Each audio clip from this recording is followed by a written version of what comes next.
Who do you think runs India? Well, if you said it's the Prime Minister, you're not completely wrong, but not right either. India runs on three powerful branches: the legislative, the executive, and the judiciary. First, the legislature. They're the lawmakers.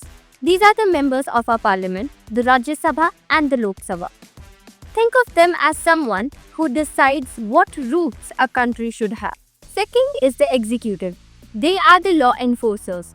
If the laws have been made, someone has to make sure that these laws are implemented.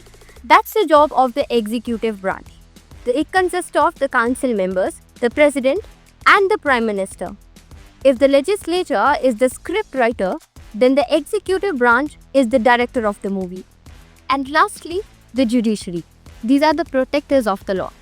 If the laws have been implemented, someone has to make sure that these laws are followed. This is where the judiciary steps in. Led by the Supreme Court, along with the High Court and other law courts, they make sure that no one breaks the law, not even the government. So, this branch is like the referee of Indian democracy. So, these were the three pillars of our democracy. So, let's recap. First, the legislature. These are the lawmakers. And second, the executive. These are the law enforcers. And at last, the judiciary, the protector of the law.